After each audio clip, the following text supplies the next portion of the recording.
Yeah, I just wanted to do a video, not a video, I want to do a lesson or a class on just pretty much going into, it's going to go into like Daniel the 7th chapter.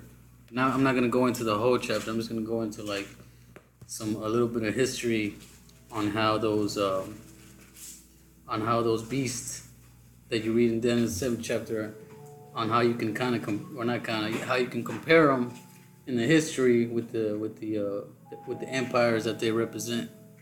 All right. So oh yeah, Khan. So if somebody can get me Sirach chapter 10, start at verse 8. All right, because we all know, we all seen how the whole rulership of these kingdoms work. You know what I'm saying? They'll rule for a certain time period, and then afterwards, you know, the Most High set it up to where that kingdom will rule, and then another kingdom will come into power, and then after that, another kingdom, and then eventually it's gonna lead to Israel being in power. You know what I mean? Because you know, right now you got Esau ruling. You know what I'm saying? So after his rulership is over, that's when that kingdom is gonna be translated over to us, being the you know, the Israelites, you know, the children of the Most High. Somebody got that in Sirach 10? Sirach chapter 10, verse 8. It says, because of unrighteous dealings, injuries, and riches gotten by deceit, riches got by deceit, the kingdom is translated from one people to another. Yeah, and that's how it's been working, you know, throughout the whole history of the earth. You know what I'm saying? You have, for example, you had the Syrian Empire that once it was taken over by the Babylonians, that rulership, the riches and the land and everything was translated from that kingdom over to the next. You know what I'm saying? Just like when Esau's whole system comes down, you know, everything that is on the earth is going to be translated over to us. You know what I'm saying? And we're going to establish that righteous rulership. You know what I'm saying? But it's also important to be able to understand and know how the scriptures prophesy, you know, and give you that kind of that timeline of things that were going to happen and what kingdoms we're going to rule, who's going to be ruling at this time, and who's going to fall at this time, and then who's going to be next.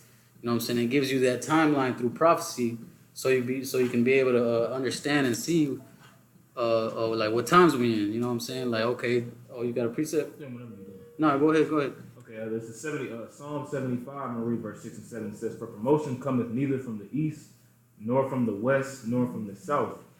But the Most High is the judge. He putteth down one and setteth up another. Yeah, the Most High is the judge. He put it up one and set up another, man. So it's like the scriptures say, these kingdoms are only in power because the Most High is allowing them to be in power, and it's because it's His will for them to rule at that time, and for them to fall at certain times. You know what I mean? So What scripture was that at? Psalm 75, verse 6 and 7. You got more on that? No, that was it. Okay, Con. Somebody get 2nd Ezra 6 and 7 real quick. You know what I'm saying? So you know, eventually we gonna be we in the time right now where we already know where we at. You know what I'm saying? We already know we at the end, because all these rulerships and all these kingdoms that were prophesied to be ruling have already come to pass, and now we at the time where that paradigm shift is gonna happen, to where this rulership, which is Esau ruling, is gonna be translated over to a new rulership, which is gonna be the nation of Israel. All right. Somebody got that? I got it. Okay, you got it. Con. This is 2nd Ezra 6 and 7. It says, then answered I and said, what shall be the parting asunder of the times? And what shall be the end of the first, and the beginning of it that followeth? He said unto me, from Abraham unto Isaac, when Jacob and Esau were born of him, Jacob's hand held first the heel of Esau. For Esau is the end of the world, and Jacob is the beginning of it that followeth. Con, what shall be the parting of the asunder of times, right? Is that how I said it? Mm-hmm. You know what I'm saying? Like, how we gonna know when pretty much when the end is near? You know what I'm saying? Like whenever it's time for these things to come to pass. Like, how am I gonna know, when it's time for this rulership to end and then for this one to start? Transition. Yeah, that transition. You know what I'm saying? Because Jacob holding on to that heel represents us bringing them down. From that rulership. You know what I'm saying? At the end of the day, it's the Most High who has control and power over those things. You know what I'm saying? But it's just like that symbolic meaning that he puts in there to show you that, look, man, we're gonna bring these people down, and it's gonna be our turn to rule over them. You know what I'm saying? And what are the signs of these things coming to pass? Like, where are we at? You know what I'm saying? Like, what kingdom is this? Where where? How are we going to be able to understand these things, and who is going to be able to understand these things? You know what I'm saying? Like, who can really break down Daniel the 7th chapter, Daniel the 2nd chapter, Daniel the 8th chapter, Revelations 18, you know what I'm saying? All that. Who can break these down to and are able to understand them to know, like, look, this has already happened. Look, this still needs to happen. Right. You know what I mean?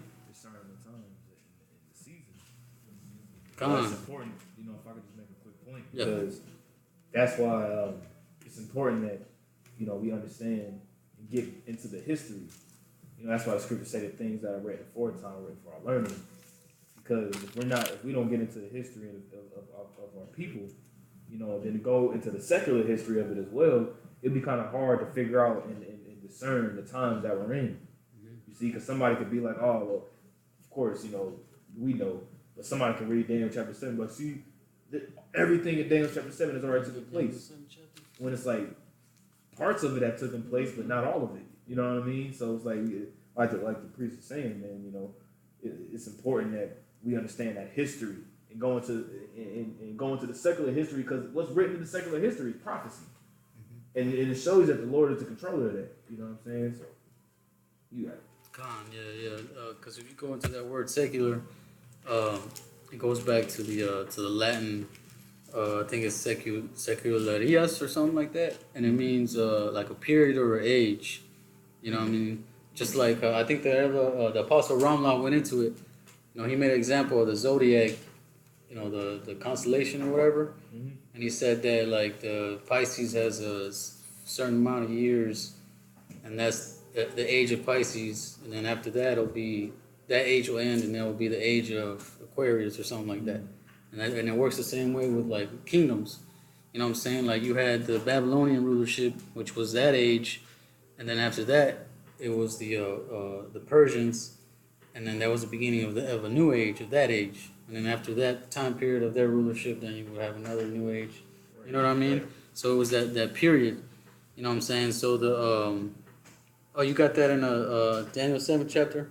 No, I can make a point too. That makes sense what you said, and breaking that word secular, which that's interesting that it means age or period, because we just read in 2nd Ezra 6 and 9, it says, for Esau is the end of the world, and Jacob is the beginning of that follows. So when people hear us prophesying that America is going to be destroyed by thermonuclear missiles, and we're talking about this world ending, they think we talking about the actual, like, earth is going to be just put out of existence forever, when we talking about, no. It's talking about an age, like a rulership or a period is about to end, and a new age or period is about to be established. Eon, yep. Oh, yeah, that word world in the Greek, yep. Yeah, that's right. So I'm going to go into a little bit of the history first, and then we're going to jump into down the 7th chapter to kind of link it up to show you how these things kind of coincide with each other, if that's the right word to use. All right. You want to start verse 1? Yes. Oh, actually, here, I'm gonna read Verse this 5, first. or- Let me read this first, and then okay. So first, in Daniel the 7th chapter, it talks about the 4 beasts, and it starts off with it goes into these kingdoms, and and the first one I'll just go into it first, and then I'll break it down. So you got around 750 BC 750 BC. Okay, my bad. I'm gonna go to 880 BC. You got the Assyrians of northern Iraq begin to create a great empire, right? And then over to 750 BC, you have Rome is founded. Okay, because when you go into the history, it wasn't really Edomites. Right. You know what I'm saying? That were that founded Rome at that began Rome. You know what I'm saying? It was like Etruscans, the Etruscans really. Yeah, they were Japhites. You know what I'm saying? But then later on, you had Esau creep in there and conquer them, and then that's how you got them Roman Edomites. That got Romulus and Remus. yeah. Yep. Con. And then, let's see, okay, 750 BC, Rome was founded, and then the Assyrian Empire is at its peak. Okay, so, you know what I'm saying? So the Assyrian Empire reached its peak, right? And then you got the 620s BC. The Assyrian Empire is split by a civil war. And then 612 BC, a rebellion led by Babylon brings the Assyrian Empire to an end. The Babylonians then create their own empire. Okay, can you start that off in 7 and 1? It's kind of crazy at that time too. It says a rebellion led by Babylon brings the Assyrian Empire to an end, because you can read that secular history in the time of during the time of the king, the reign of King Josiah, because at that time when Babylon led a rebellion against the Assyrian Empire, Egypt from Pharaoh Necho was the one that came up there to try to help the Assyrians, and then Josiah got in the way of him and he smote Josiah. And that's in secular history, which validates the truth of the scriptures too. Exactly. You know what I'm saying? So yeah, you got it. Yeah, you're right. We'll start verse 1. Yeah, start at verse 1. All right. Daniel chapter 7, verse 1. In the first year of Belshazzar, king of Babylon, Daniel had a dream and visions of his head upon his bed. Then he wrote the dream and told the sum of the matters. Daniel spake and said, I saw in my vision by night, and behold, the four winds of heaven strove upon the great sea. Oh yeah, the sea represents the Mediterranean. All right, let me see if I can pull up a map. Go ahead. It says, and the four great beasts came up from the sea, diverse one from another. Okay, so like, read that part again.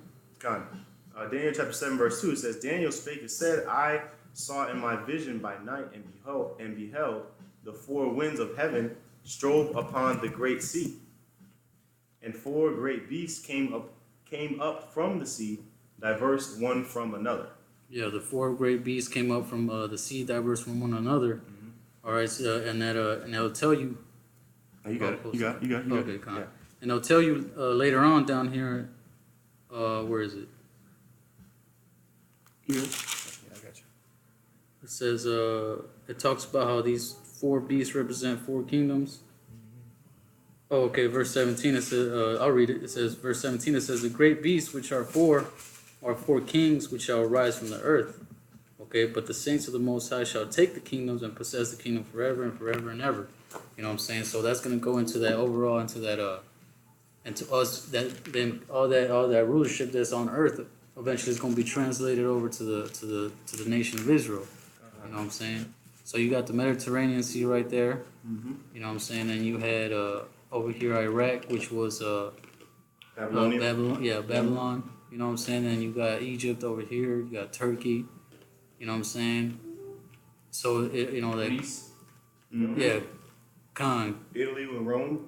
Exactly. Yep. You know what I'm saying? So this is that great sea, okay? Go ahead on that. All right, continuing on in verse 4, it says, the first was like a lion and had eagle's wings. Yeah, the first was like a lion and had eagle's wings. That's talking about the Assyria, but it was Babylon was like an extension of Assyria. You know what I'm saying? It was like a part of Assyria. You know what I'm saying? But like we just read right here in this little timeline that it gives us, you know, a rebellion led by Babylon brings the Assyrian Empire to an end. The Babylonians then create their own empire. You know what I'm saying? So go ahead, keep reading on that, and it'll tell you right there. It says in verse 4, it says, the first was like a lion and had eagle's wings, and I beheld till the wings thereof were plucked, and it was lifted up from the earth, and made stand upon the feet as a man, and a man's heart was given to it. Yeah, so when it says, I beheld till the wings were thereof were plucked, that's them wings being plucked. You know what I'm saying? That Babylonian, those Babylonians having that rebellion and bringing that Assyrian empire to an end and creating their own empire. You know what I'm saying? And when it's talking about a man's heart was given to it, that's going into Nebuchadnezzar. All right, because if you go back to Daniel, the second chapter, talking about that statue, that vision that he had, you know what I'm saying? Nebuchadnezzar's rulership was like a The pinnacle. yeah, it was like a, you know what I mean? It was like a The statue. yeah, but like how do you say, like it was the It was like the height of the empire. Like the gold. yeah, the gold, you know what I'm saying? You know, like the gold is like the most Most precious. valuable and the most precious. Like that's the same way that Nebuchadnezzar's kingdom was. It was like the most splendorous, you know what I'm saying, most rich. Had the hanging gardens. Of Yeah. Babylon. Matter of fact, I can get it for you if you want. Also, Ron Go on. did a lesson on it a couple years back, the splendor of it versus, and he went down the timeline to how beautiful, luxurious Babylon looks, and then everything got worse as the Medo-Persian came in, then the Greeks, and then Rome. But he said it was splendor versus strength. Babylon wasn't as strong as Rome, but it was the most, like, it was one of the most splendor, most luxurious. But as time went on, the splendor and beauty of the kingdoms lessened, but the strength increased until it got into Rome, where Rome was at one of the smaller everybody. America Dusty as hell. it's dusty as hell, but Strong, it's, strong mother. who can make war with that beast? They're like, man, ain't nobody trying to fuck with America. You know what I'm saying? America's most powerful, but it looks like a shithole, man. Yeah, Khan. That's why and then I think he's gonna read it where it talks about Daniel, or not Daniel, Nebuchadnezzar, and Daniel broke the dream down to him. It's like, look, that golden head, thou art that golden head. You know what I mean? And that, you know, that silver and the iron and everything. Like, I remember the Apostle Ramlov did a video on it. He said, look, you have gold is the most valuable, the most precious metal. But then, you know, you got silver, and it's not as valuable as gold, but it's stronger than. And then you got the. Go ahead and read that. This is Daniel, chapter 2, verse 36. This is the dream, and we will tell the interpretation thereof before the king. Thou, O king, art a king of kings. For the power of heaven hath given thee a kingdom, power, and strength, and glory. And wheresoever the children of men dwell, the beasts of the field and the fowls of heaven hath he given into thine hand. Thou art he hath made thee ruler over them all. Thou art this head of gold. There you go. There art this head of gold, and that goes in that. 37. I just read 36 through 38. Yeah, like you read in verse 37, that goes into the precept that Brother Tazamah brought out. You know what I'm saying? You know, thou art king, art the king of kings, for the power of heaven hath given thee a kingdom. You know what I'm saying? And you could also read Cyrus, he said the same thing, you know, like God had made me the king of the whole world. You know what I'm saying? Which shows you that the Most High is the one that Rules over the kingdom of men. yeah, kind of rules over the kingdom of men. You know what I'm saying? He's the one that allows for these kingdoms to rule in these different ages. You know what I'm saying? And, you know what I'm saying? YAHWAH called Nebuchadnezzar his servant. He said he said in the book of Jeremiah, matter of fact, I'll just get it real fast, just kind of prove your point. I think it's in Jeremiah 25, maybe. Right.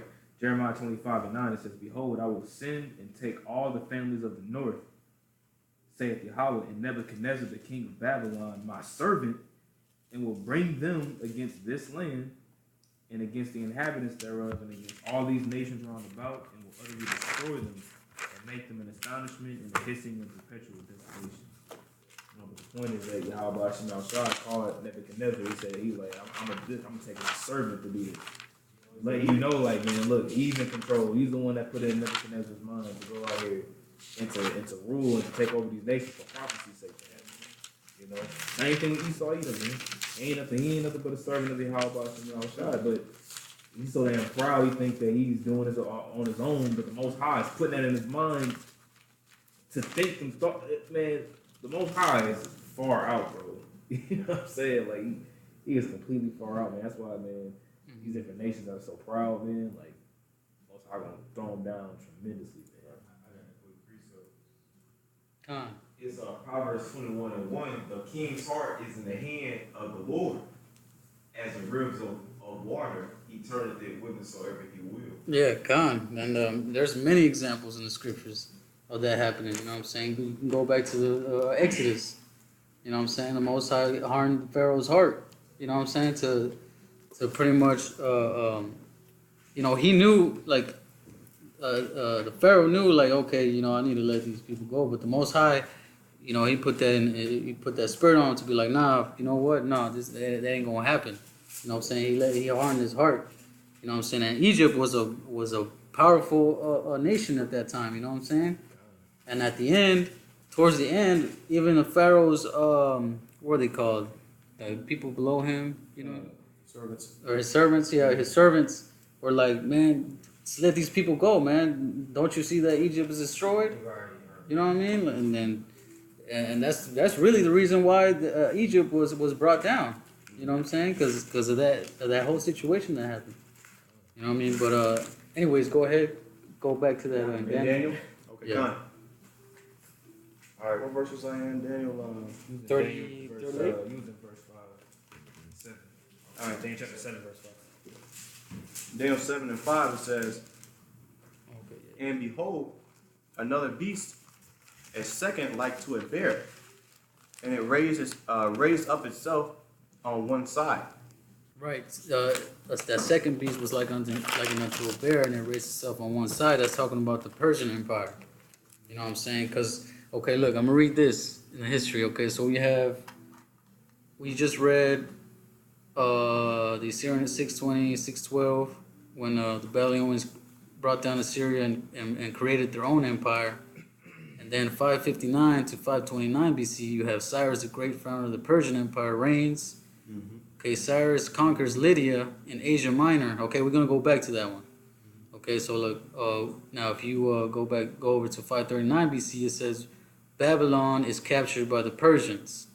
Okay, so that's when that second beast came into power, that bear that raised itself on one side. Now it doesn't go into this. It doesn't go into this history, but you also had the Medes that were. It was kind of like the Assyrians and the Babylonians. You know, you had the Medes and the Persians. You know, that's why they called it Medio-Persia. You know what I mean? Because really, Medio-Persia, or the Medes, was really the one that was in power. You know what I mean? But get that in Daniel the 8th chapter.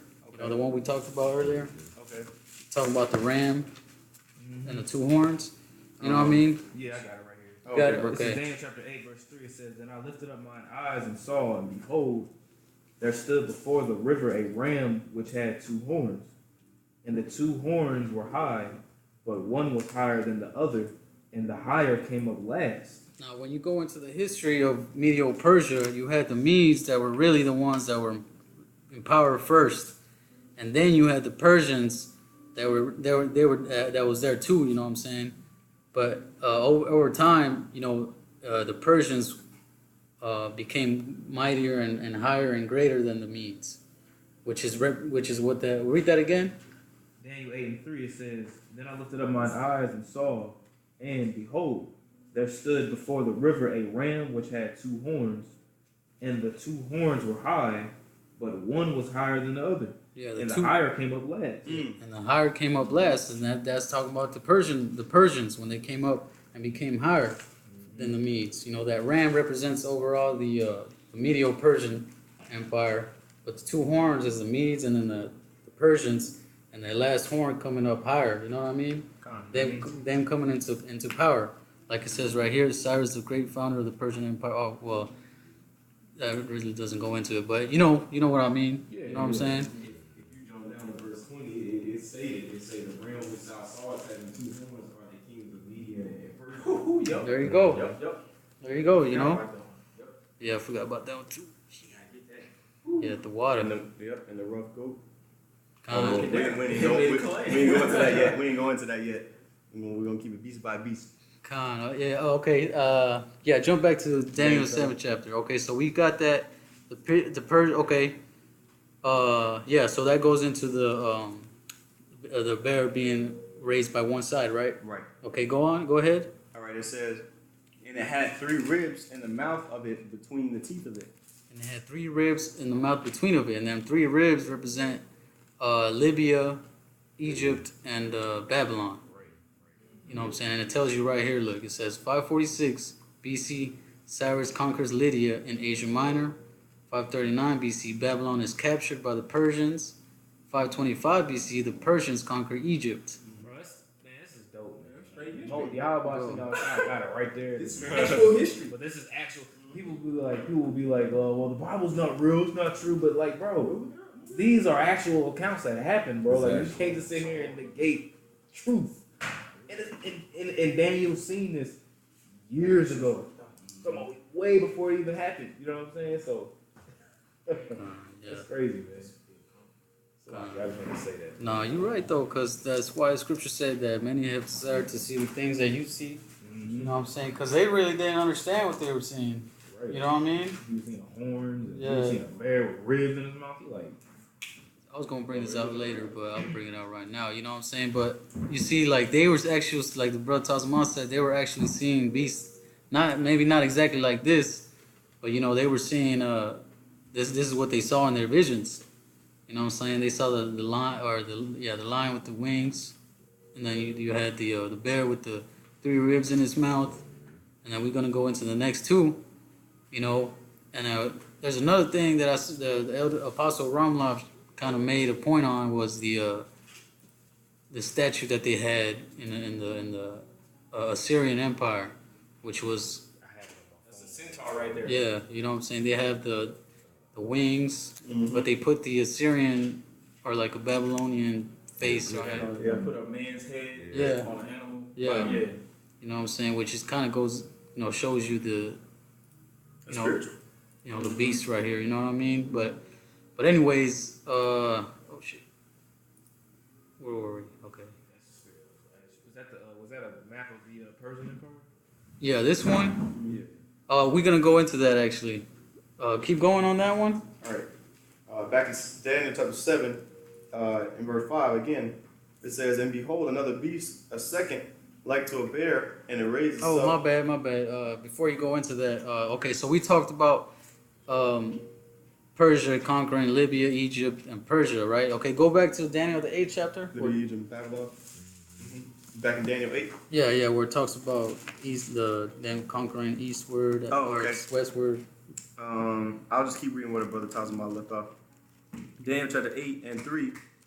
Then I lifted up mine eyes and saw, and behold, there stood before the river a ram which had 2 horns, and the 2 horns were high, but one was higher than the other, and the higher came up last. And I saw the ram pushing westward and northward and southward, so that no beasts might stand before him. Neither was there any that could deliver out of his hand. But he did according to his will and became great. Okay, so, all right, Salakia, No. my bad. Did you finish that one in talking about the bear? I didn't finish where it said the after the 3 ribs. No, I can read it. Okay, read that last Okay. part, yeah. Daniel chapter 7 and 5. And behold, another beast, a second like to a bear, and it raised itself up on one side, and it had 3 ribs in the mouth of it, between the teeth of it. And they said thus unto it, arise, devour much flesh. And that's devouring that much flesh, going into that, conquering from northward, southward to westward, them conquering Libya, Egypt, and and Babylon. You know what I mean? You know, so that's them devouring that much flesh. And what did it say? So that neither was there any that could deliver out of his hand, but did according to that no beast might stand before him. You know what I'm saying? So they conquered those 3 ribs that were in his mouth. You know. Now, okay, go back to Daniel the 7th chapter. Okay. And then continue on. Yeah. Okay. All right. It says verse 6. After this I beheld, and lo, another like a leopard, which had upon the back of it 4 wings of a fowl. Right. So a leopard that had 4 wings of a fowl. Right. Now, that represents the Grecian Empire. You know, that rulership. You know, you had Alexander the Creep, and the 4 wings on his back represent his 4 generals, which are Lysimachus, Cassander, Seleucus, and Ptolemy. You know what I'm saying? Now we're gonna go into that, but first I'm gonna read this real quick. You know, just go through that little timeline. So you have. Okay, yeah, right here. So we read 525 BC, the Persians conquered Egypt, right? Oh, just want to get that map? Oh shit, that's right. Yeah. So look, if you see this map right here, That's the Persian Empire, right? yeah. So this is Persia. So it says Persia is pretty much the border of it.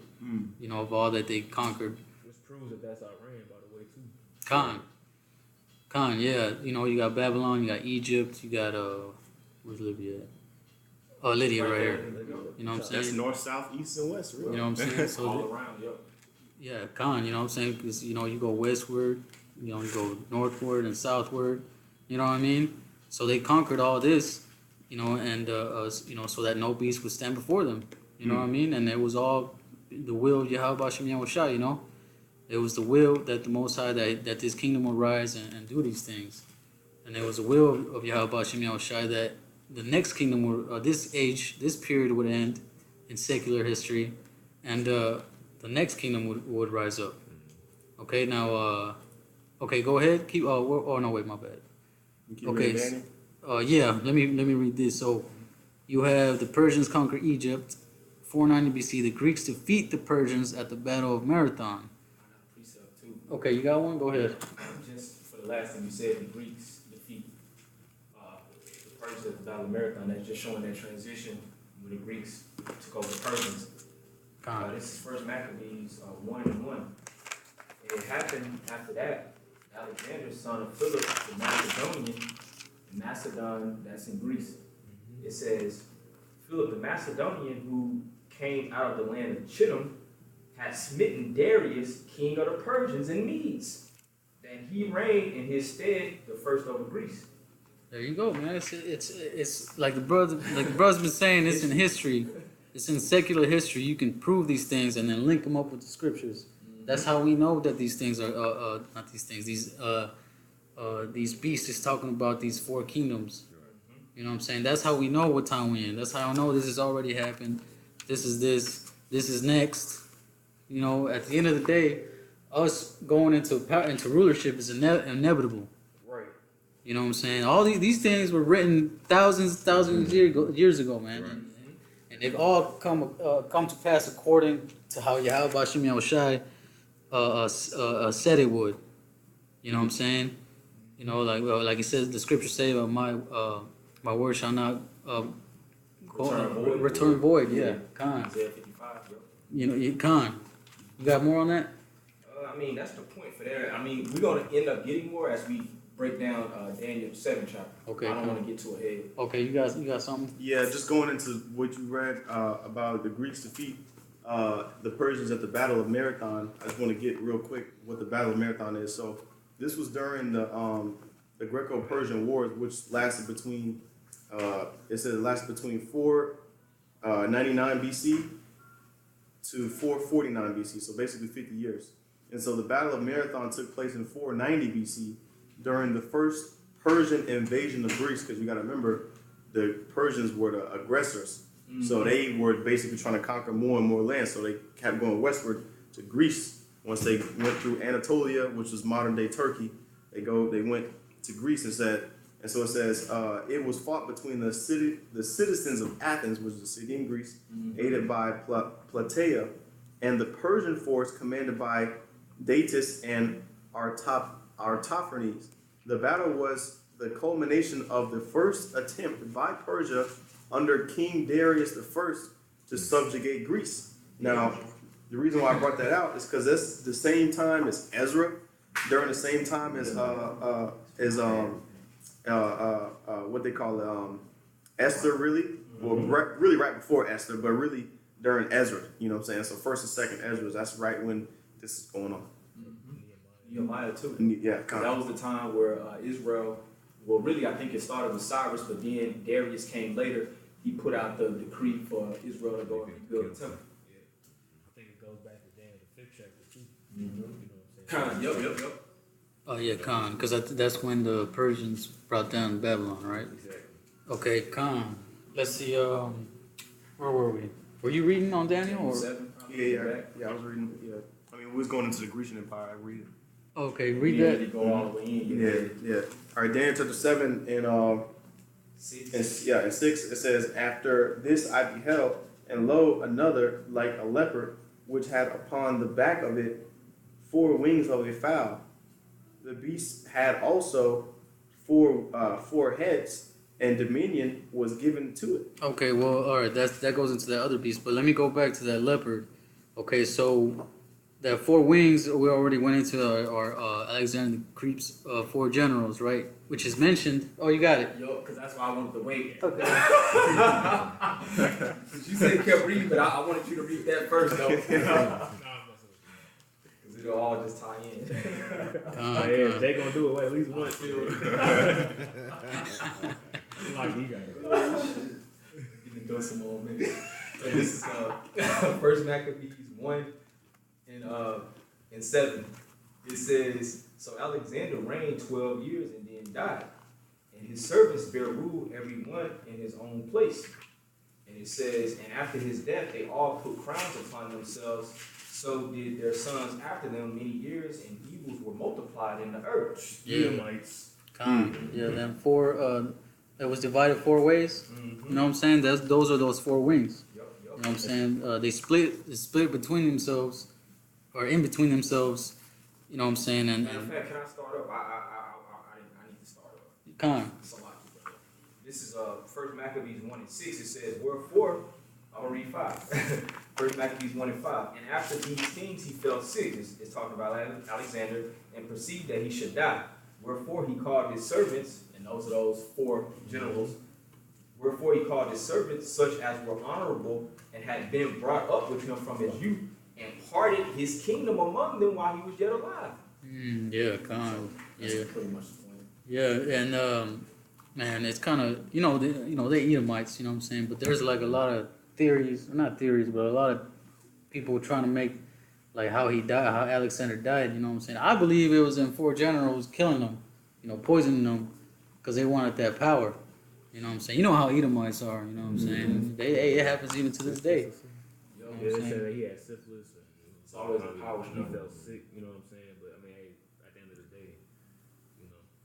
Yeah, kind But I heard too, he was a flaming homosexual too. Oh, yeah. So, they could have been popping each other, and he could have just had like some type of sexually transmitted disease, like colon cancer or something.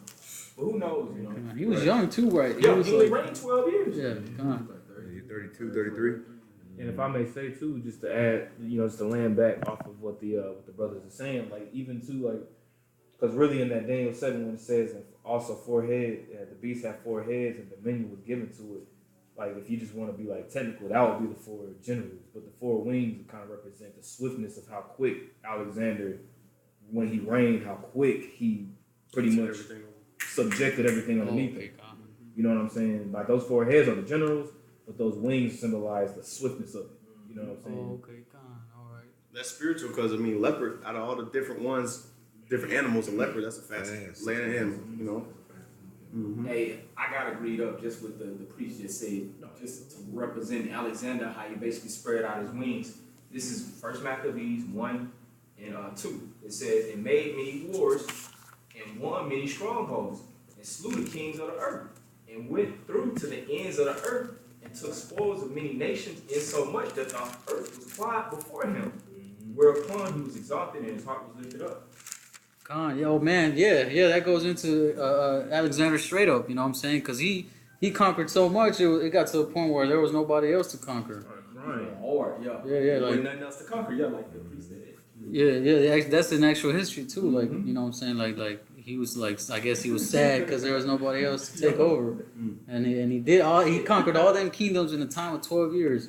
That's, if you think about it, that's like a little bit of time. Like, Swift. that, From his early 20s to his 30s, early 30s, and the world. That's how you can tell he was an Edomite, who the Edomites are, because like you see it with America, they got like the stronghold on everything. And they proud as hell. He was proud as hell. Go back to that Daniel 8. All right, Daniel chapter 8. I'm sorry. Chapter 8 or 7? Yeah, chapter 8. Okay. Read, go to chapter 8. Okay. This And, is Daniel chapter 8 and verse 5.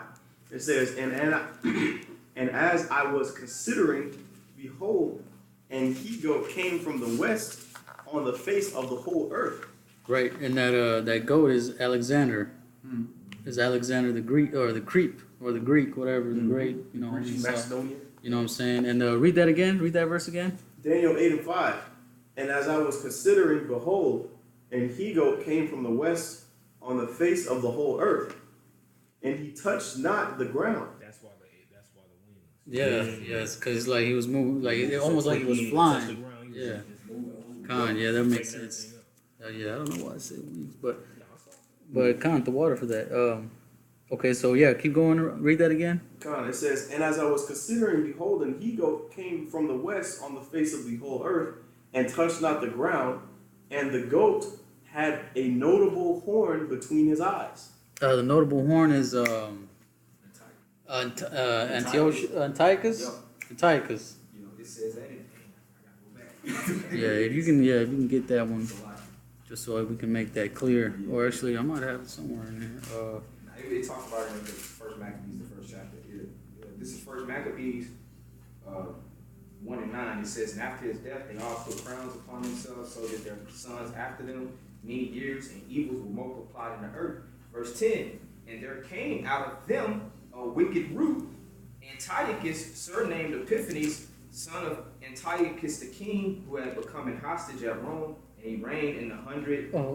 Would that notable horn be Alexander? Yeah, that's what I was thinking. Because when you read down, it talks about how he came up against the Ram, against the Rams.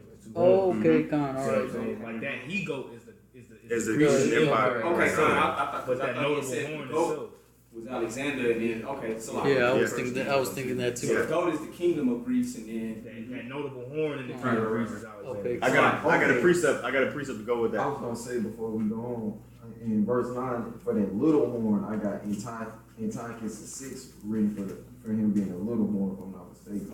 Yeah, we're gonna go into that real quick. Yeah. All right, this is Daniel chapter 8, verse 21. It says, and the rough goat is the king of Grecia, and the great horn that is between his eyes is the first king. okay, You see? Now who's the first king of Grecia? We know it's Alexander the Greek, right? Right. So that was him. So let's go back to where Now- we were. Oh, you know, yeah, go ahead. Go ahead, read back to what I was that. reading, right? Yeah, but it's gonna go into how we just talked about the Persia. You know, like we read right here in this timeline, the Greeks defeat the Persians. All right, and it's gonna go into that. Look, read that because we read up earlier about the ram. You know what I'm saying, with the two horns, one higher than the other. Yep. Go ahead. You got the ram and you got the goat. Yeah, Khan. All right, so Daniel chapter 8 and verse 6. And he came to the ram that had two horns, which I had seen standing before the river, and ran into him with the fury of his power. Right, and that goes back into the history of how Alexander was ruling over, conquering over these empires. Mm-hmm. You know what I'm saying? The ram being Persia, and then in the history you see that the Grecians or the Greeks defeated the Persians at the Battle of Marathon, and then the Greeks defeat another Persian invasion. You know what I'm saying? And that goes back into them beasts. You know what I'm saying? The goat, what did it say, running in his fury? Mm-hmm. I'll read again. Verse 6, it says, and he came to the ram that had two horns, which I had seen standing before the river, and ran into him in the fury of his power. Right, yeah, in the fury of his power, man. So he ran into them Persians and took over them, like we've reading, and how it's written in that secular history. Yep, and that battle in verse 7 is the battle of it's called the Battle of Guatemala. Battle of Guatemala, also called the Battle of Arbela, was the decisive battle of Alexander the Great's invasion of the Persian Achaemenid Empire. In 331 BC, Alexander's army of the Hellenic League met the Persian army of Darius III near Guatemala, close to the modern city of Dohak in Iraq. But at least the battle was in 331 BC, which it should be so. Right here. You're talking about somewhere right here between these two. Alexander conquers Egypt. Alexander controls former Persian It'll Empire. be around there. Yeah, you know what I'm saying. This timeline doesn't really go into detail, but yeah, you know what I'm saying. Hey, it's written in the books. You know, Esau's books, and it'll show you, man. That's how you can link these up with these empires and these beasts. You know what I'm saying? Like that's how we know that, man. That's why the apostles, elders, and on down. That's how brothers and everybody in general and GMS are so confident that this is the truth. You know what I'm saying? You can really go back if you really just go back and go into that detail and show these people. Like if you were to actually sit down with somebody, like let's say like somebody like a high-ranking Christian or whatever. I don't know what they're called, but you know what I'm saying, and show them like, look, you see this, and it goes back to this link to, you know what I mean? Like you can cut these guys so bad with the history, like you don't make like it's like damn you, man. If my words coming out were actual physical, cause you physical damage, you know, you'd be nothing but dust by now. You know, that's how powerful and how confident we are with this truth. You know what I mean? Now, but anyways, Keep going. yeah, go back to Daniel 7. Daniel 7? All right. Yeah. It's back in Daniel chapter 7, verse, let me see, verse 6. I'll read it again. Yeah, it says, and after this I beheld, lo, another like a leopard, which had upon the back of it 4 wings of a fowl. The beast had also 4 heads, and dominion was given to it. Yeah. Oh, so like, read that again. My bad. Daniel 7:6. After this I beheld, and lo, another like a leopard, which, okay. Yeah. My bad. Go ahead. which had upon the back of it 4 wings of a fowl, and the beast had also 4 heads, and dominion was given to it. Okay, so Khan. So yeah, we went into the leopard being the Grecian Empire, the 4 wings being talking about its swiftness and how fast it pretty much conquered the whole known world, and then the 4 heads being them generals. You know what I'm saying? I got a real quick one for you. Go ahead. Just to kind of back that up. Yeah. Daniel 8:22. Now that being broken, whereas 4 stood up for it, 4 kingdoms shall stand up out of the nation, but not in his power. Damn, what is that? Daniel 8:22. Oh, 822. Khan. You know, there you go. Now, okay, keep going on that one. Okay, Con. All right. So Daniel chapter 7 and 8. Daniel chapter 7 and 7. After this I saw in the night visions, and behold, a 4th beast, dreadful and terrible, and strong exceedingly, and it had great iron teeth.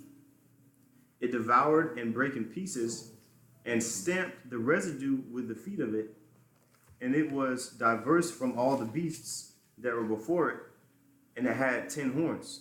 Khan. Now, we're gonna go back to that, but yeah, that's that 4th beast is talking about the Roman Empire. Okay, now I'm gonna go back to this, and then we'll read that verse again. It says, okay, so we read the Greeks defeat the Persians in battle marathon 490 BC. 480 BC, the Greeks defeat another Persian invasion. 480 BC, the Phoenicians found Carthage in Tunisia, which I believe That's the Greeks. which one? That's like the Phoenician is a Greek Yeah. way of saying Canaanite. Yeah, Khan. And then 391 BC, the Romans defeat the Etruscans. 322 BC in India. Okay, let's see. Now we jump down. 338 BC, Philip of Macedon conquers Greece. Alexander the Great invades the Persian Empire. Alexander wins the Battle of Issus. Alexander conquers Egypt. Alexander controls the former Persian Empire. Alexander dies. Okay, which is what we went into. And his generals split his empire between them, which is in 4 generals that we went into. 247 BC, the Parthian Empire is found in Persia. Okay, hold on, let me jump down. Okay, the Romans defeat the Carthaginians. Let me go. And that was against Hannibal Barca right there. And 2, that shows like that's why at the end of the Grecian rule it was called the Greco-Roman Empire, because the Romans were starting to slightly tread in at that time. And you can read about that in Maccabees. You know? Con. Yeah, Khan. You got something? Okay, yeah, you know, because eventually that Greece was really absorbed into the Roman Empire. You know, that's like the brother said. That's why they would call it the Greco-Roman Empire. All right, and then let's see. Let me see if I got anything else on here. This goes into later on actually. Those are the 10 horns. Yeah. Well, some of the 10 horns that kind of took over Rome. Like you have the Goths, the Vandals, the Anglo-Saxons, the Ostrogoths, the Vandals, as you see up there. But yeah, like the Goths and the Vandals overtook Rome, but that's like later. No, you got something? You said? Go ahead. First Maccabees chapter 1, verse 7. So Alexander reigned 12 years and then died. And his servants bare rule everyone in his place. After his death, they all put crowns upon themselves. So did their sons after them many years, and evils were multiplied in the earth. We brought that one out earlier. Oh, I thought we read the first part of it. Oh, yeah, I think, yeah. We had read it. Oh, the same thing? My bad. I tried to avoid that as much as possible. Can't avoid the spirit. Right. But yeah, you're right, though. You know, that you just read that. You know what I'm saying? Like, the empire was split between its rulers. But, okay, go back to that in Daniel 7. All right, back in Daniel chapter 7, verse 9. Read that. Read that about the fourth beast again. Okay. All right, verse 7. It says, After this I saw in the night visions, behold, a fourth beast, dreadful and terrible, and strong exceedingly, and it had great iron teeth. It devoured and brake in pieces, and stamped the residue of the feet of it with the feet of it, and it was diverse from all the beasts that were before it, and it had 10 horns. Yeah, you know, the great iron teeth, you know, it was a very powerful nation. You know what I'm saying? The Romans became very, very powerful, you know, and the residue, they're talking about the residue is them, the nations that were surrounding it that were being like really heavily taxed by the Romans, you know what I'm saying? And then, Vassal states. the vassal states, you know, and then, yeah, the teeth, the iron teeth. Iron teeth going in the military, right? And then it says too, I want to bring out a point. It says it was diverse from all the other beasts, and the fact that the Romans, they voted basically their kings into power. That's why they had the Senate and all of that. You know what I'm saying? That was never known before. Right. Khan and Voting people in power. yeah, Khan. Yeah.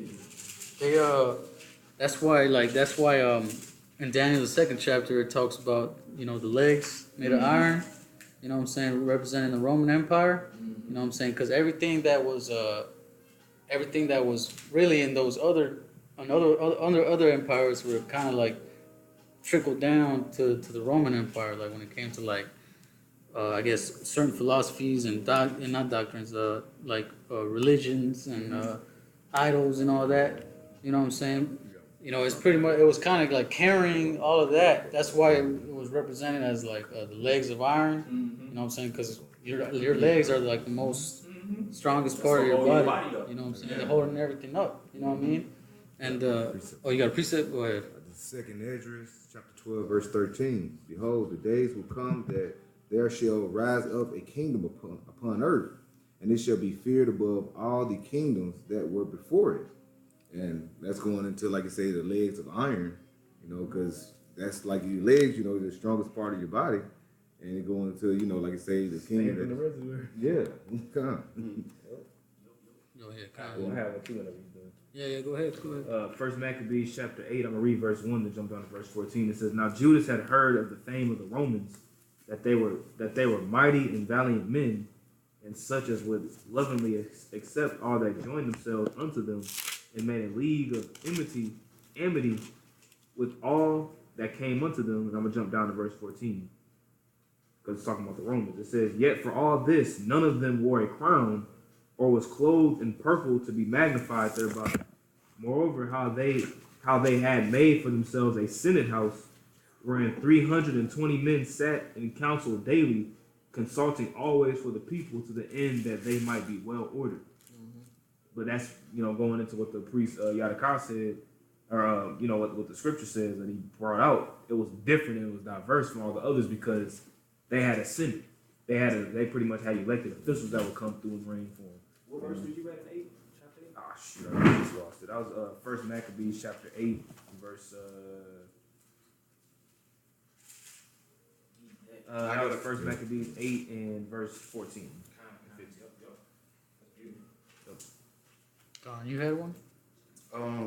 I think we already broke this one out, actually. Did we bring out Daniel 11 already? I don't think so. All right, this is Daniel chapter 11 and verse 11. It says, and this goes into the Persian and the Grecian empire's fall. It says, also, I, in the first year of Darius the Mede, even I stood to confirm and to strengthen him. And now will I show thee the truth. Behold, there shall stand up yet 3 kings in Persia, and the fourth shall be far richer than they all. And by his strength, through his riches, he shall stir up against all the realm of Grecia. Now that we kind of passed that already, you know what I'm saying, but that goes into the major 3 kings, Darius, Xerxes, and Artaxerxes, and of the Persian kings, which he stirred up the realm of Grecia, going into how he's the one who infiltrated Greece. You know what I'm saying? Like, we kind of passed it. That's why I said I didn't know if we brought it up already. It was a little late. It was Cambyses, Cambyses, Smyrna, and Darius. Oh, okay. Cambyses, okay. Smyrna's, he only reigned for like. I brought that out like not too long ago. Okay, kind of. Cambyses, Smyrna, and Darius. Okay, Slot. Okay, kind of. Cambyses, Smyrna. Cambyses was the son of Cyrus. Okay, kind of the water. But I guess his representative was Cyrus ultimately because he's coming in instead of that line, you know, pretty much. But that's who it actually was, though. Okay, Cambyses, because Smyrna's he was had a very short reign, right? Okay. And then Darius. Okay, kind of. Don, you got more on that? Oh, you got one? No, so you got it. Oh, okay. You got more on that? No, that's it. Okay. Can you go back to that in Daniel? All right, back in Daniel chapter 7, and let me see, verse 9. I'm sorry, verse 8. It says, I considered the horns, and behold, there came up among them another little horn. Right now, the 10 horns, which was what priest Tazma went into a little bit. It's in provinces that was given. States, Yeah, you know. Now, let's see. I got them right here. I don't know off the top of my head, but I believe it's Spain, France, Britannica, Belgium, Denmark, Ireland, Bulgaria, and Romania. You know what I'm saying? They're the 10 horns. All right, what verse you in? 8? Yeah, that's Okay. verse 8. Now that little horn is it represents America. Okay, because it came up from amongst the horns. One of the horns was Great Britain. Or England. All right, read that verse again. Okay. Read that verse again. It says, Daniel chapter 7 and 8, it says, I considered the horns, and behold, there came up among them another little horn, before whom there were 3 of the first horns plucked up by the roots. Right, them 3 horns plucked up by the roots is talking about the British, the French, and the Spanish. Now, actually, you can read about that, about America coming out of Britain in Jeremiah. 50, and like talking about how mother's so confounded. And talking about how it came out of. You know what I'm talking about? I think it is Jeremiah 50, but it talks about how. Man. Revelation. Yeah. Oh, what's that? Revelation 17. 17 to 16. But there's another one in Jeremiah as well. Can you get that one too? Because I remember, it was a while back. I think it's the one you're talking about, Tazma, the one in Jeremiah. Her mother shall be so confounded, or something like that. What is it? Okay, look, I got it right here. So this is Jeremiah 50. Yeah, that's the one. 12. Your mother shall be so confounded. She that bare you shall be ashamed. Behold, the hindermost of the nations shall be a wilderness, dry land, and a desert. That's talking about the mother, talking about England, Britain. And the one that was bared or bore is America. You know what I'm saying? And because this chapter goes into them nations rising up against America. You know what I'm saying? That assembly of nations. You got that one, Yarala? Yeah, I think this is the Revelation 17 and 11. And the beast that was, and is not, he is the eighth, and is of the seven, and goeth into perdition. God, yeah, that was of the seventh. You know what I'm saying? That America being the eighth. You know what I mean? So that's that little horn coming up from them horns. You know what I'm saying? And we just went into what the horns were. You know, and then the three horns of Spain, the French, and the British. You know what I'm saying? You had the French and Indian War, you had the French and Indian War, and then you had the Spanish War, and then you had the Revolutionary War. Because if you look, man, if you go back, damn, what was it? When America was trying to trying to gain its independence, you know what I'm saying? You had all them nations. Yeah, you know, you had all them, or not the nation, well, yeah, nations. You know, you had all them. Pretty much, they were fighting against all three of them. You know what I mean? So that goes into that history. You know what I'm saying? I don't know much about the Revolutionary War, so. Because you basically America was nothing but basically rebels that came out of the British monarchy. Yeah, that's right. That's why you have like New Hampshire, New York, New England, New Jersey, you know, Vermont, all these different places on the East Coast. All Those are colonies. That's why it's New York. There's a York, England, or there's a Jersey, England, and there's a Hampshire, England. New Hampshire, New Jersey, New York. You know what I'm saying? It just came out of the British. And the southern sector have like those French type of parishes, Louisiana, and different things. Yep, exactly. Especially in Louisiana. Yeah. Like the New Orleans area, they got the parishes and stuff. They have French names. So yeah. My people from there, it's in many in Louisiana, it's like the country, but it's called Wilson Parish. What's that one parish in New Orleans called? It started with him. No, it's not Minneapolis. you ever been to New Orleans? Yeah, I've been there before. It started with him, like one of the main parishes there, like right around the city. It's escaped. It got a French name though. It's escaping me right now. But yeah, like the brothers made them points. You know what I'm saying? That like it says, the three of the first horns plucked up by the roots. That goes into that. You know what I'm saying? That history of what we talked about. You know, America pretty much gaining its independence. You know what I'm saying? And you know, in a nutshell. Now it says, okay, go ahead, read that last part again. Okay.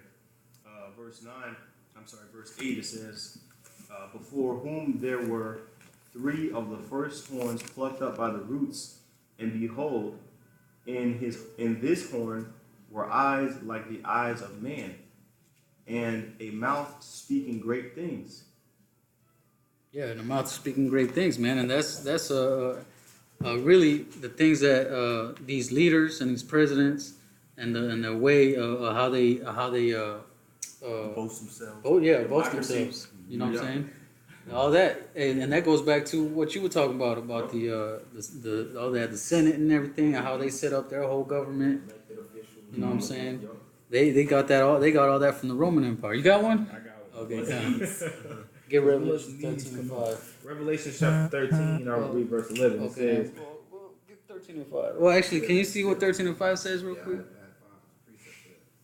okay, we can. Okay. Want me to start at verse 5 and read down? Start at the top and read down? Because if you start at the top, it starts at the Edomite reign and then goes down. But I'll get verse 5. Oh, wait, whatever. Well, okay, do that. Do verse 11 then if you want to jump back up. Okay. You know, I'll just start. Okay, come I'll start at the top real quick. Revelation 13:1, it says, and I stood upon the sand of the sea and saw a beast rise up the sea, and I'm gonna jump down to verse 11, having 7 heads and 10 horns, and upon his horns 10 crowns, and upon his heads the names of blasphemy.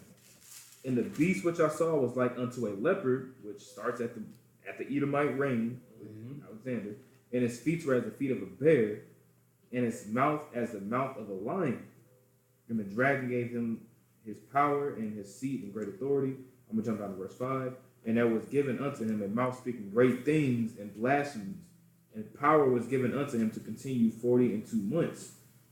And he opened his mouth in blasphemy against the Most High, to blaspheme his name and his tabernacle and them that dwell in heaven. Man, that's America, you know what I'm saying? Like, you got, like, you got the 10 ancient horns back in the ancient world, and then you have the 10 horns that were gonna in the modern world too. You know what I'm saying? Oh, okay. Okay. Now, Kinda. after you finish, of course, No, I'll no. get some more on that. Yeah. Yeah. Go ahead. Go ahead. Verse 7, and it came, and it was given unto him to make war with the saints and to overcome them. And power was given him over all kindreds and tongues and nations. And all that dwell upon the earth shall worship him, whose names are not written in the book of life of the Lamb slain from the foundation of the earth. If any man have an ear, let him hear. He that leadeth into captivity shall go into captivity. He that killeth with the sword must be killed with the sword. Here is the patience and faith of the saints.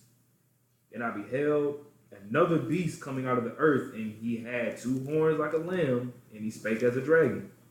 And he exerciseth all the power of the first beast before him, and causeth the earth and them that dwell therein to worship the first beast, whose deadly wound was healed.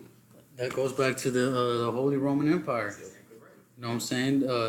And America is really is the one exercising all that power that was given to the first beast before it. You know what I'm saying? Everything that was going on in Rome, well, not everything, but you know, everything as far as like ideologies, idols, and all that. Democracy. You got, like the brother mentioned, you had the Senate back then. Now you got the Senate back up again. That's that. Yeah, all that, man. Man, if you go into them coliseums that they had, you know, like you know how in the movies you had that movie Gladiator, and they were in that coliseum, and then they would make each other fighting like that. It wasn't. It really wasn't like that. You know what I'm saying? It was like football. You know what I'm saying? You had the players and the gladiators, but they weren't really going around killing each other. You know what I'm saying? They were like more of a, like if they were really killing each other, then that means where was the owning, because they had owners too. You know what I'm saying? Like how you have football team, you know, the teams, and then you had the owners, and then they all, you know what I'm saying? It was the same way with the gladiators, because if they lost a gladiator, that means that they'd be losing money. You know what I'm saying? So everything, how the Coliseum and how it worked and how it was set up was revived here in America with them football stadiums, soccer, all that. You know what I'm saying? The Olympics. You know what I mean? Even Greece too, the Olympics. Yeah. So all that. You know what I'm saying? Everything. Just that one example, but imagine many other things that Rome was doing is back here in America. You know what I'm saying? That deadly wound was very much healed. You know. Because even when you jump to Daniel 7 and 8, like you have these so-called Christians or these so-called Bible scholars. I'll say that little horn is talking about Antiochus VI, which that literally can't be true, because the next verse talks about how I beheld to the throne, and the thrones were cast down in the ancient of days that sit, and we know the thrones are going to be cast down at the end of this age here. You know what I'm saying? So you have a lot of these so-called Bible scholars that'll come and tell you, no, that little horn in verse 8 is Antiochus Epiphanes, or something like that. You know what I'm saying? I've heard that before. That's why I'm mentioning it, and it just doesn't add up, and it don't make sense according to the next verses. that's next. You know. Oh, so you said, like when you said the little horn in verse 9? And I say, yeah. And out of one of them came forth a little horn. Mm-hmm. So that's not talking about, because I had Antiochus at 6. That's not Daniel 7 and 8. I'm in the 8th chapter.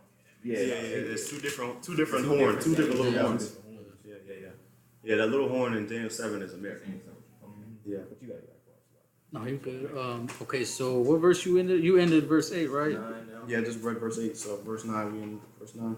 Okay, Khan. Okay, yeah, let's talk about the Most High. Can you jump down to verse? 19. 10. No, I think there was one. 17? We read it earlier, but we could probably give you. Oh, you read? Okay. Well, yeah. Oh, yeah. Okay, let's read that again. Just so 17? Verse 17. Daniel chapter 7 and 17, it says, "These great beasts, which are four kings, which shall arise out of the earth." Actually, so I can read verse 15 just so we can get that. Verse 15, it says, "I, Daniel, was grieved in my spirit in the midst of my body, and the visions of my head troubled me." Yeah, so he saw these things, and like the brothers I mentioned before, he actually did see four beasts like we pulled up earlier. You know what I'm saying? Four beasts. They might have not exactly looked like this But you know, you got different versions that people have come up with. You know, this one right here. Yeah, you know, and and he saw these things. You know what I'm saying? He saw these beasts. He saw it with the wings, and then the bear. You know, and the leopard with the 4 wings and the 4 heads, and then the beast with the 10 horns. You know what I'm saying? Daniel saw these things. You know what I'm saying? Now he didn't understand like John. He didn't understand these things. You know what I'm saying? But like, oh, he knew what they represented, but he didn't really understand it because he wasn't living in the time we living in. You know what I'm saying? He didn't know what was really gonna unfold, like, you know, unfold out of these things. You know what I mean? Now, go ahead, keep reading on that. Come. All right, verse 16 says, I came near unto one of them that stood by and asked him the truth of all this. So he told me and made me know the interpretation of the things. Right. So we asked him, and he told him, like, okay, these are 4 kings, 4 kingdoms, all these rulerships, and then you have the horns and everything. It's gonna be this. They're gonna do that. You know what I'm saying? And then that's how things were going to happen, you know what I'm saying? Because, you know, where it said right there that he was grieved, you know what I'm saying? The same thing happened with Ezra's, you know what I'm saying? The Most High showed him, or the angel showed him the vision, or after he got done seeing it, you know, he saw the whole destruction. He got sick, you know?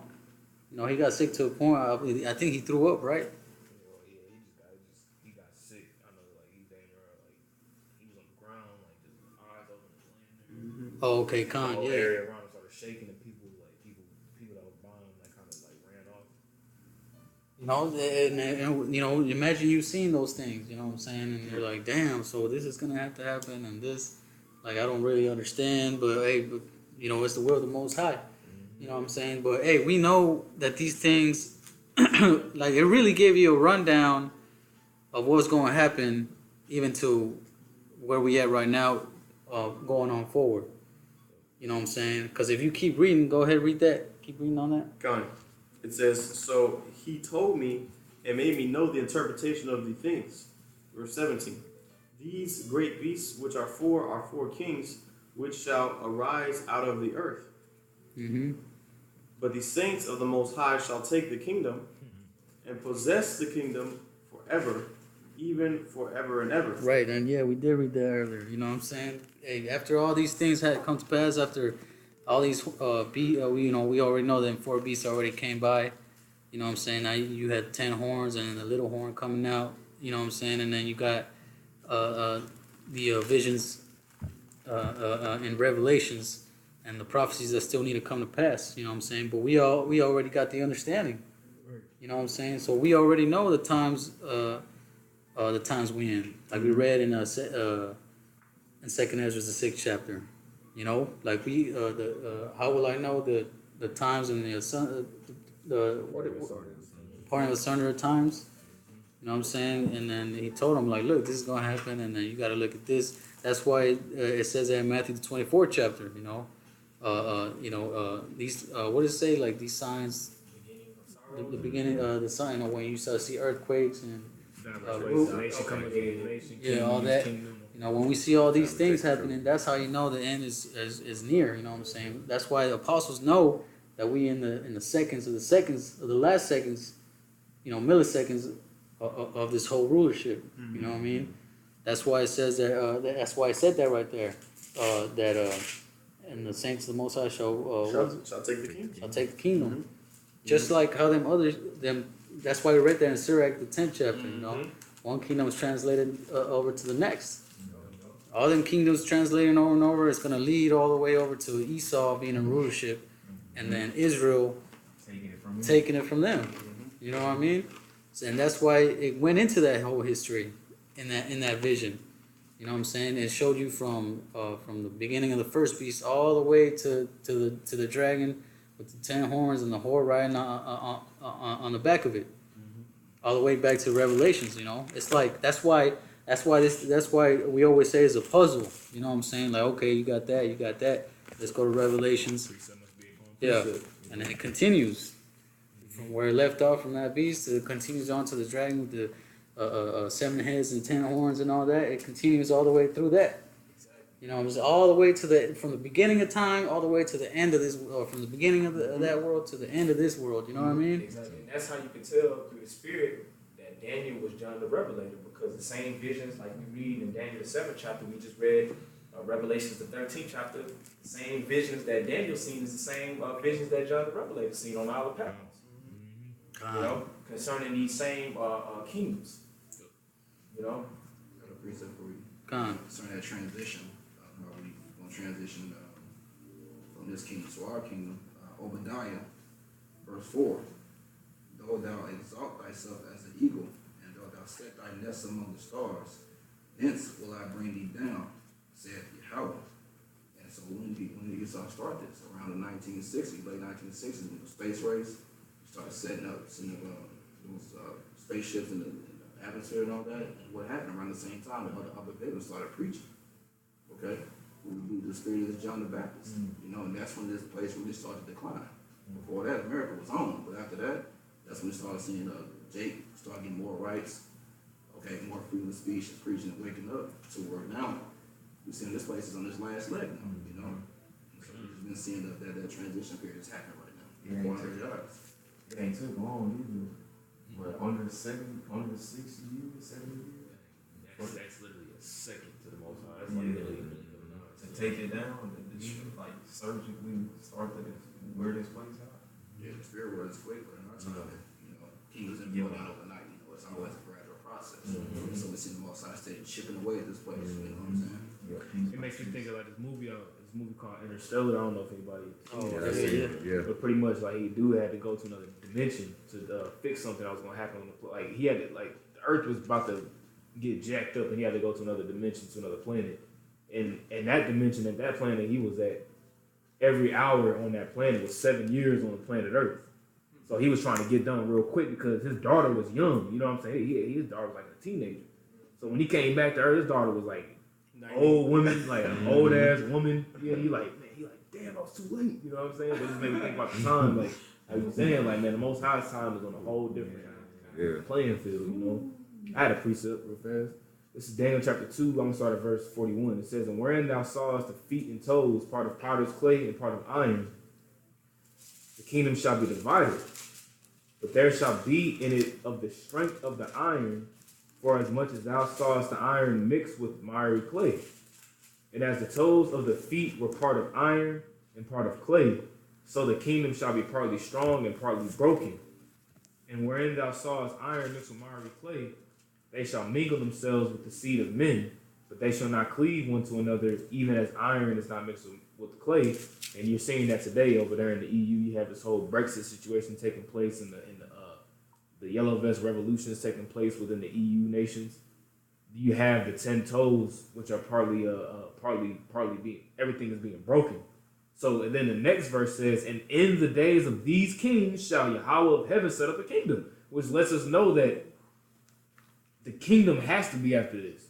That lets you know that Japheth can't be Esau either. Because if that was the case, we have to wait for it. We have to go down again, wait for Esau to rise back up, go into captivity under him. Then everything else has to play out again. You see what I'm saying? It says, "Which shall never be destroyed, and the kingdom shall not be left to other people, but it shall break in pieces and consume all these kingdoms and shall stand forever." But that's just to prove the point that Esau is the end of this world, because this is happening right now, and this next piece has to come, which is us ruling.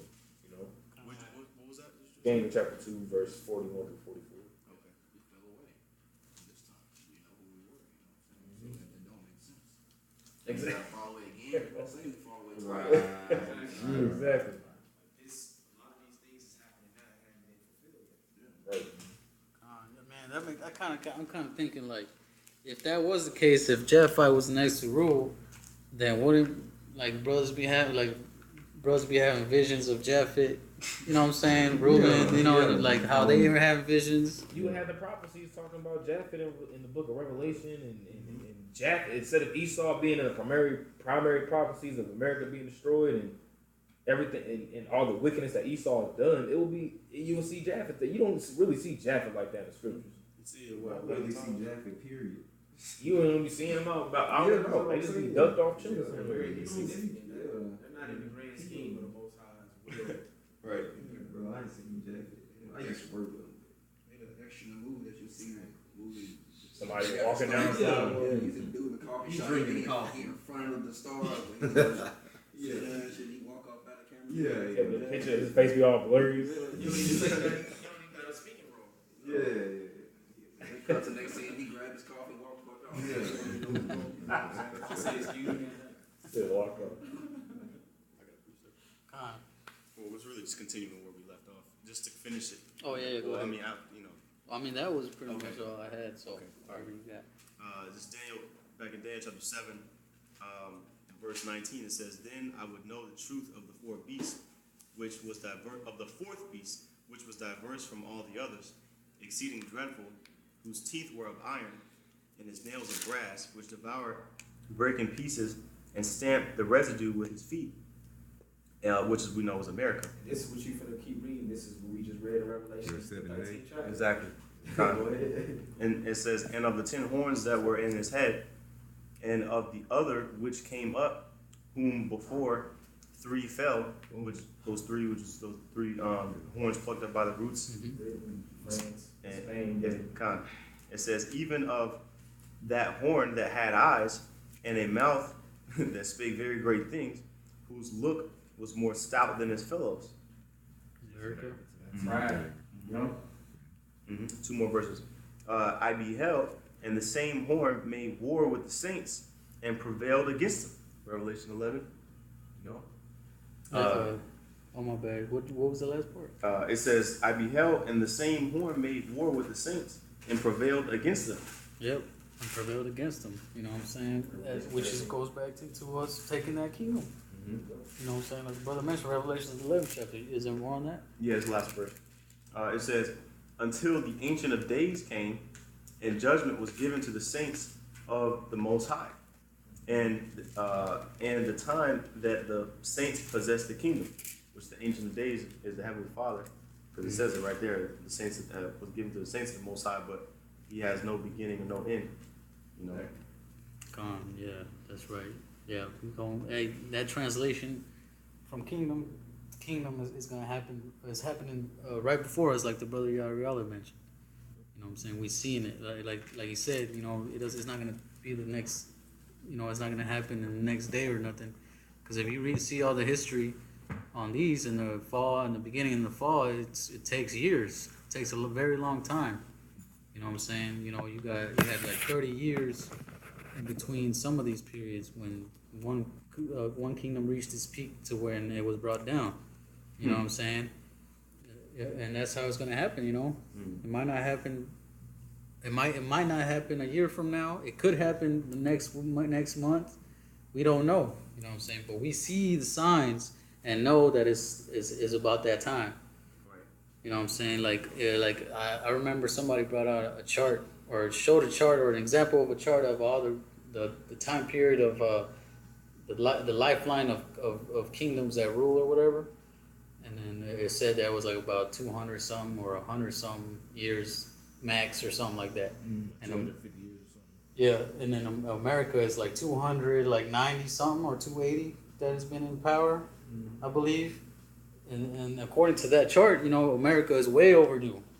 Because, you know, it's about that time for America to really just pass on the torch, you know what I'm saying? But hey, man, that's all I really wanted to go into. You know, just go into that little bit of history and kind of show you, you know, the links between the prophecy and the secular history, like you had mentioned. With that, we give all praise and glory to YAHWAH, YAHWASHI, QADASH. and double honors to the apostles and others of great millstone, the Tarsus truth, and much peace, love, and salutation to the elect. Shalom. Shalom.